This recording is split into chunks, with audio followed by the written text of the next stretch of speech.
Semua maju.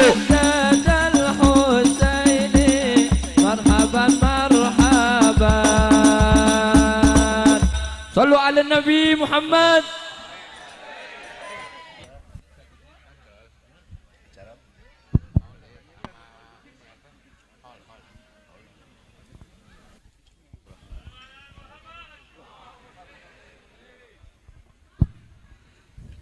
Assalamualaikum warahmatullahi wabarakatuh.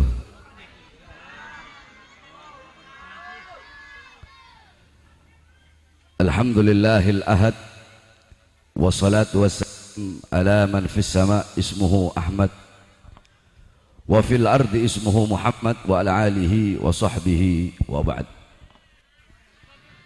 Yang saya cintai, yang saya muliakan para alim ulama, para habaib, para kiai, para asatid, para tokoh masyarakat, para aparat pemerintah, wabil khusus sahibul hajat, sahibul bait, keluarga besar daripada sahibul haul almarhum Habib Abdurrahman Syekh Al-Attas. Yang saya cintai, yang saya muliakan, Al-Habib Sayyid Anwar Al-Attas beserta para habaib-habaib, para penceramah, beserta seluruh hadirin hadirat, bapak-bapak, ibu-ibu, khususnya para pemuda-pemudi umat baginda Nabi besar Muhammad yang selalu dimuliakan oleh Allah Subhanahu wa taala. Saudara-saudara sekalian yang dimuliakan oleh Allah, kita duduk di ini majlis pertama dalam rangka haul daripada Al-Habib Abdurrahman ibn Syekh Al-Attas, Habib Abdurrahman bin Talib Al-Attas. Saudara-saudara, haul itu punya 3 makna. Haul punya 3 pengertian. Haul yang pertama artinya, maknanya adalah sekeliling. Alladzi barakna haulahu, yang kami berkahi sekelilingnya, yang kami berkahi sekitarnya. Haul yang kedua maknanya, pengertiannya, artinya adalah daya, upaya, kekuatan. La haula wala, tidak ada daya, tidak ada upaya, tidak ada kekuatan. Nah, haul yang ketiga maknanya, artinya adalah 1 tahun. Setiap perputaran waktu 1 tahun itu namanya haul. Nah, adapun haul yang kita kenal adalah setiap peringatan 1 tahun mengenang daripada orang-orang soleh. Di dalam peringatan haul tersebut dibacakan manakib, kisah hidup daripada sahibul haul, bagaimana keilmuannya, bagaimana ibadahnya, sehingga kita bisa menjadikan sahibul haul sebagai uswah kita, sebagai gutwah kita, teladan kita, pedoman kita dalam kehidupan sehari-hari. Banyak sekali acara haul.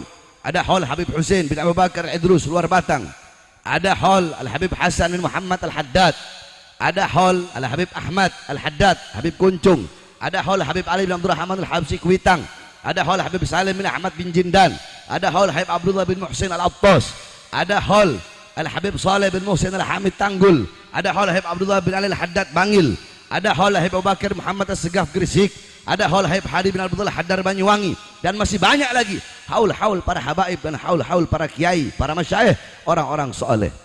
Saudara-saudara sekalian yang dimuliakan oleh Allah Subhanahu wa taala, duduknya kita di ini majlis dalam rangka haul ini membuktikan bahwasanya anak-anak yang ditinggalkan oleh almarhum Al-Habib Abdurrahman adalah anak-anak yang soleh dan soleha.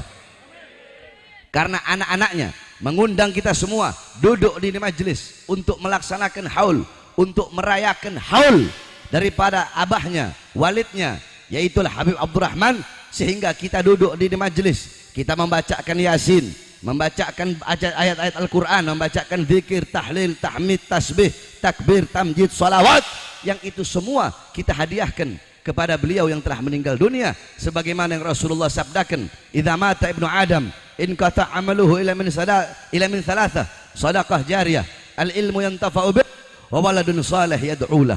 Apabila manusia wafat, apabila manusia meninggal dunia, maka terputus seluruh amalnya. Kita masih hidup, salat dalam kubur tidak bisa salat, masih hidup puasa dalam kubur tidak bisa puasa. Akan tetapi jikalau selama kita masih hidup meninggalkan 3 perkara ini, maka walaupun kita telah meninggal dunia, amal pahalanya akan mengalir sampai datangnya hari kiamat. Yang pertama, sedekah jariyah, mengeluarkan harta kita di jalan Allah Subhanahu wa taala, untuk masjid, untuk musalla, untuk madrasah, untuk perkara-perkara hal-hal yang bermanfaat bagi umat. Maka selama harta tersebut bermanfaat, selama itu pahalanya mengalir bagi kita sampai datangnya hari kiamat. 2, ilmu yang taf'ubih, ilmu yang bermanfaat, yaitu beliau-beliau para ulama, para orang-orang soleh, yang dimana beliau-beliau memberikan ilmu yang bermanfaat bagi kita semua. Selama ilmunya bermanfaat, akan mengalir kepada beliau-beliau sampai datangnya hari kiamat. Nah, duduknya kita di sini, ini adalah membuktikan perkara yang ketiga, yaitu anak soleh yang mendoakan kedua orang tuanya. Saudara-saudara, tidak ada yang bisa menyelamatkan seseorang dalam kubur melainkan daripada perkara-perkara yang disebutkan oleh baginda Nabi besar Muhammad. Salah satunya adalah doa seorang anak kepada kedua orang tuanya, berbakti kepada kedua orang tua, berbakti kepada seorang bapak, berbakti kepada seorang ibu. Bukan hanya semasa hidup saja kewajiban kita untuk berbakti, tetapi walaupun telah meninggal dunia, bapak kita telah meninggal, ibu kita telah meninggal, tetapi kewajiban kita untuk berbakti masih terus berlangsung walaupun telah meninggal dunia. Bagaimana caranya? Caranya dengan mengirimkan doa bagi kedua orang tua kita yang telah meninggal dunia. Saudara-saudara, Nabi Muhammad SAW beliau bersabda, yakni man qara'a Yasin, barang siapa yang membaca Yasin, maka akan Allah hadiahkan baginya kelak di akhirat, di sorga, sebuah istana yang temboknya terbuat dari emas putih, tanahnya terbuat dari kasuri, tanahnya terbuat dari kasturi. Istana tersebut memiliki 99 kamar, di setiap satu kamar 99 ranjang, di setiap satu ranjang 99 kasur, di setiap satu kasur 99 bantal, di setiap bantal 99.000 bidadari. Ketika kita membacakan Yasin, mengirimkan Yasin, kita niatkan untuk orang tua kita yang telah meninggal dunia, maka itulah yang Allah hadiahkan bagi keluarga kita, orang tua kita yang telah meninggal dunia. Kita membacakan tahlil, membaca la ilaha illallah. Dalam hadis qudsi Allah berfirman, la ilaha illallah hisni, la ilaha illallah adalah benteng pertahananku. Maka barang siapa yang membaca la ilaha illallah, maka dia telah masuk ke dalam benteng pertahananku. Barang siapa yang masuk ke dalam benteng pertahananku, maka dia akan aman dari azab dan siksaku. Kita membaca la ilaha illallah untuk sahibul haul, untuk almarhum, maka beliau akan aman dari azab dan siksa Allah Subhanahu wa taala. Kita membacakan salawat yang kita hadiahkan pahalanya untuk beliau. Qala Rasul, man shalla alayya salatan wahidah sallallahu alaihi asyra. Barang siapa yang bersolawat kepada aku 1 kali, maka Allah bersolawat kepadanya 10 kali. Di atas kuburnya Nabi Muhammad, Allah menciptakan satu malaikat yang tugasnya membawakan setiap orang yang membacakan solawat kepada baginda Nabi besar Muhammad SAW. Setiap ada yang bersolawat, malaikat itu berkata kepada Rasulullah dalam kuburnya, ya Rasulullah, Fulan bin Fulan bersolawat kepadamu. Ya Rasulullah, Fulanah binti Fulan bersolawat kepadamu. Apa kata Rasulullah? Bawa solawat dia menghadap Allah Subhanahu wa taala. Dibawa engkau punya solawat menghadap Allah Subhanahu wa taala. Malaikat berkata, ya Allah, Fulan bin Fulan, Fulanah binti Fulan, Habib Fulan, Ustadz Fulan, Kiai Fulan, mereka duduk di satu majelis hall, mereka membacakan solawat untuk kekasihmu Muhammad, mereka hadiahkan pahalanya untuk almarhum Al-Habib Abdurrahman Al-Attas. Apa kata Allah Subhanahu wa taala? Akan aku ciptakan, akan aku jadikan dari setiap satu huruf dari seluruh solawat yang mereka baca. Contoh kita bersolawat, ya Rabbi salli ala Muhammad, ya Rabbi salli alaihi wasallam, ya Rabbi, ya 1 huruf, alif 1 huruf, ra 1 huruf, ba 1 huruf, ya 1 huruf, ya Rabbi 5 huruf. Kata Allah, dari setiap satu huruf aku ciptakan 360 malaikat yang memiliki 360 wajah, yang memiliki 360 kepala. Setiap kepala punya 360 wajah, setiap wajah punya 360 mulut, setiap mulut punya 360 lidah, setiap lidah akan memohon ampun atas dosa-dosa orang yang bersolawat atau orang-orang yang dihadiahkan solawat tersebut. Inilah yang berlaku malam hari ini. Kita duduk membaca Yasin, ayat-ayat Quran, zikir, tahlil, tahmid, tasbih, takbir dan tanjid atas undangan sahibul bait untuk mendoakan kedua orang tuanya yang telah meninggal dunia. Ini bukti anak-anak yang ditinggalkan adalah anak-anak yang soleh dan soleha. Yang kedua, kita duduk di ini majlis untuk merayakan maulid daripada baginda Nabi besar Muhammad sallallahu alaihi wasallam. Dalam kitab Khawashi Syarwani ala Tuhfatil Muhtaj, kitab Khawashi Syarwani adalah karangan Imam Asy-Syarwani. Kitab tersebut adalah hasyiah daripada kitab Tuhfatul Muhtaj Al-Imam Ibnu Hajar Al-Haytami. Kitab Tuhfatul Muhtaj adalah syarah yang dikarang oleh Imam Ibnu Hajar Al-Haytami, syarah daripada kitab Minhaj yang dikarang oleh Imam An-Nawawi. Qala muallif, inna afdhalal layali huwa lailatul maulidis syarif, thumma lailatul qadar, thumma lailatul jum'ah. Beliau Al-Imam Asy-Syarwani radhiyallahu an, beliau berkata sesungguhnya malam yang paling utama, malam yang paling mulia, malam yang paling agung adalah malam kelahiran baginda Nabi besar Muhammad. Setelah malam kelahiran Nabi baru malam Lailatul Qadar. Setelah malam Lailatul Qadar baru malam Jum'ah. Saudara-saudara, pertanyaannya, kenapa malam Maulid lebih utama, lebih mulia, lebih agung dan lebih luhur daripada Lailatul Qadar? Padahal Lailatul Qadar adalah malam turunnya malaikat, malam yang lebih utama daripada 1000 bulan, malam turunnya Al-Qur'an. Tapi kenapa malam Maulid lebih utama, lebih mulia dan lebih unggul daripada Lailatul Qadar? Al-Imam Al-Qastalani radhiyallahu anhu, beliau menjawab dalam kitabnya bahwasanya malam Maulid lebih utama daripada Lailatul Qadar karena 3 sebab. Karena 3 perkara, saudara-saudara. Yang pertama, Lailatul Qadar adalah malam adanya malaikat di muka bumi, malam turunnya malaikat, malam turunnya Jibril di muka buminya Allah Subhanahu wa taala. Malam adanya para malaikat itu adalah Lailatul Qadar. Sedangkan malam Maulid adalah malam adanya Nabi Muhammad di muka bumi. Maka adanya Nabi Muhammad sudah tentu lebih mulia dan lebih agung daripada adanya para malaikat di muka bumi ya Allah. Yang kedua, saudara-saudara, malam Lailatul Qadar itu rahmat Allah, yang merupakan rahmat Allah hanya untuk umat Nabi Muhammad. Lailatul Qadar bukan untuk umat-umat yang lain.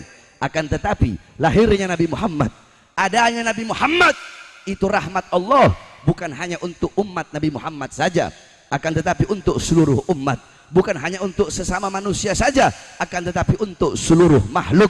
Sebagaimana dalam Al-Quran Allah berfirman, wa ma arsalnaka illa rahmatal lil alamin. Tidak aku utus engkau wahai Muhammad kecuali engkau rahmat bagi seluruh alam semesta.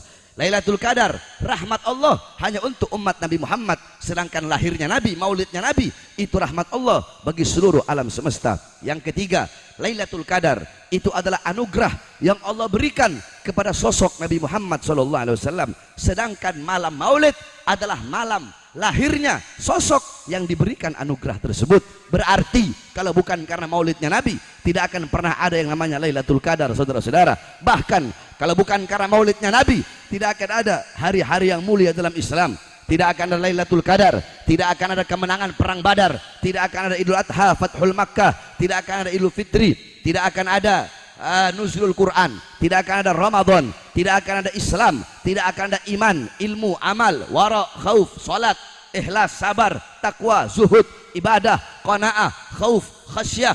Tidak akan ada itu semua kalau bukan diawali daripada lahirnya cahaya alam semesta, makhluk yang paling mulia, khairu khalqillah wa khairul wafa wa bahrus safa, Muhammad ibn Abdullah Rasulullah sallallahu alaihi wasallam. Oleh karenanya, saudara-saudara, kita duduk pada malam hari ini untuk bersyukur kepada Allah atas lahirnya Nabi Muhammad, atas adanya Nabi Muhammad. Siapa yang memerintahkan bersyukur? Yang memerintahkan bersyukur, yang memerintahkan berbahagia, yang memerintahkan bergembira dengan adanya Nabi, yang memerintahkan bukan para ustadz, bukan para kiai, bukan para habaib, bukan para ulama, bukan asrafun sholihin, bukan aimatul arba'ah, bukan pula para tabi'in, bukan para tabi'in, bukan para sahabat, bukan Nabi Muhammad, bukan juga malaikat, tetapi yang memerintahkan bergembira dengan adanya Nabi adalah Allah Subhanahu wa taala. Apa buktinya? Apa dalilnya? Dalam Al-Qur'an Allah Subhanahu wa taala berfirman, "Qul bifadlillah wa birahmati fabidzalika falyafrahu." Katakanlah dengan karunia Allah dan dengan rahmat Allah, maka dengan karunia dan rahmat tersebut hendaklah mereka bergembira. Apa karunia Allah? Apa rahmat Allah? Dalam kitab tafsir Jami'ul Bayan karangan dari Imam Ibnu Jarir At-Tabari, dalam kitab tafsir Ma'alimut Tanzil karangan dari Imam Baghawi, dalam kitab tafsir Al-Kabir Al-Imam Fakhruddin Ar-Razi, tafsir Madarikut Tanzil karangan Al-Imam An-Nasafi, tafsir Anwarut Tanzil karangan Imam Al-Baydawi, tafsir Ad-Durrul Manthur, tafsir bil Ma'thur Al-Imam As-Suyuti, tafsir Imam Qurtubi, tafsir Ibnu Katsir, tafsir Jalalain Al-Imam Jalaluddin Al-Mahalli, yang dilanjutkan oleh Imam Jalaluddin As-Suyuti, dijelaskan bahwasanya karunia Allah, ada para mufassir yang berkata iman, ada yang berkata Islam, ada yang berkata ilmu, ada juga yang berkata akal. Sedangkan rahmat Allah sebagaimana dalam tafsir bil Ma'thur, tafsir ada tiga metode tafsir. tafsir bil ma'thur, tafsir bil ra'yi, dan tafsir bil dirayah. Tafsir bil ma'thur adalah menafsirkan suatu ayat Al-Quran dengan ayat yang lainnya. Nah, dalam ayat yang lain Allah berfirman, wa ma arsalnaka illa rahmatan lil alamin. Tidak aku utus engkau wahai Muhammad kecuali engkau rahmat bagi seluruh alam semesta. Maka dengan adanya ilmu, dengan adanya Islam, iman dan akal sebagai karunia Allah, dan dengan adanya Nabi Muhammad sebagai rahmat Allah yang paling besar, rahmat Allah yang paling agung, nikmat Allah yang paling besar, dan nikmat Allah yang paling agung. Saudara-saudara, kalau kalian bertanya kepada para ustadz, para kiai, para habaib, pada umumnya, pada kebanyakan para penceramah-penceramah, coba kalian lihat, penceramah sering berbicara, sering berkata, kita bersyukur kepada Allah atas nikmat yang paling besar, yaitu nikmat iman dan nikmat Islam. Itu banyak penceramah bilang seperti itu, dan itu betul, saudara-saudara. Tapi kalau kalian bertanya kepada Bahar bin Smith, apa nikmat Allah yang paling besar? Bahar bin Smith tidak akan menjawab iman, tidak akan menjawab Islam, tapi nikmat yang paling besar dari Allah bagi kita adalah baginda Nabi besar Muhammad. Sebab kalau tidak ada Nabi Muhammad, tidak akan ada iman dan tidak akan ada Islam, saudara-saudara. Nah, Allah yang memerintahkan dengan adanya karunia dan dengan adanya rahmat Allah, falyafrahu, hendaklah kita semua bergembira dengan adanya anugerah Allah, karunia Allah, dan dengan adanya rahmat Allah subhanahu wa ta'ala. Oleh karenanya, duduk di ini majelis maulid, kalian pulang dari ini majelis, jadikan Nabi Muhammad sebagai teladan kalian, uswah kalian, qudwah kalian. Hidupkan rumah tangga kalian dengan baginda Nabi, dengan pendidikan Nabi Muhammad, dengan ajaran Nabi Muhammad, dengan sunnah-sunnah Nabi Muhammad SAW. Jadilah kalian anak-anak muda yang meneruskan perjuangan Nabi Muhammad, anak-anak muda yang selalu mengibarkan panji-panji Nabi Muhammad SAW, anak-anak muda yang dimana budayanya, gaya hidupnya mengikuti daripada baginda Nabi besar Muhammad SAW. Sebab banyak daripada anak-anak muda kita zaman sekarang yang mereka ikuti orang-orang barat, yang mereka ikuti orang-orang kafir, gaya hidup mereka, pola pikir mereka, yang mereka jadikan teladannya, pedomannya bukan Nabi Muhammad, tetapi orang-orang kafir, tetapi musuh-musuh Allah, musuh-musuh Rasulullah, orang-orang barat yang anak-anak muda kita jadikan sebagai teladan, sebagai pedoman. Oleh karenanya, anak-anak muda yang ada di sini pulang dari ini majelis, hidupkan rumah tangga kalian, hidupkan kampung kalian dengan ajaran baginda Nabi besar Muhammad. Tidak ada pendidikan yang lebih mulia, tidak ada pendidikan yang lebih agung selain daripada pendidikan daripada baginda Nabi besar Muhammad sallallahu alaihi wasallam. Selalu sampaikan kebenaran, selalu tegakkan keadilan, lawan kezaliman, lawan kemungkaran, lawan kemaksiatan. Jangan pernah engkau tunduk kepada kezaliman, laumatal laim, walaupun seluruh dunia harus membencimu, mencacimu, memakimu, menghinamu, sekalipun lidahmu harus dipotong. Sampaikan kebenaran, karena kebenaran milik Allah, dan Allah pasti akan memenangkan sesuatu yang menjadi miliknya. Saudara-saudara sekalian yang dimuliakan oleh Allah, mudah-mudahan kita keluar dari ini majelis, Allah ampuni seluruh dosa-dosa kita, dosa-dosa yang telah lalu, dosa-dosa yang akan datang, dosa-dosa yang tampak, dosa-dosa yang tidak tampak, yang besar, yang kecil, yang tersembunyi. Mudah-mudahan Allah subhanahu wa ta'ala ampuni semuanya berkat acara maulid dan acara hall ini. Kita doakan juga mudah-mudahan Al-Habib Anwar, As-Sayyid Anwar, mudah-mudahan Allah subhanahu wa ta'ala permudah urusan dunia akhiratnya, Allah panjangkan umurnya, Allah subhanahu wa ta'ala jadikan hamba yang soleh, yang alim, yang abid, yang zahid, yang wari', yang mengikuti baginda Nabi besar Muhammad sallallahu alaihi wasallam. Para guru-guru kita doakan, para habaib, para kiai, para masyayikh, para asatid, mudah-mudahan Allah panjangkan umur-umur beliau, Allah sehatkan jasmani dan ruhani beliau, Allah perkuat langkahan kaki beliau di dalam berdakwah di jalan Allah dan menuntun kita semua menuju ridhonya Allah subhanahu wa ta'ala. Saudara-saudara, ini saja yang dapat saya sampaikan, insyaallah mudah-mudahan bermanfaat. Wal afu minkum, wassalamualaikum warahmatullahi wabarakatuh.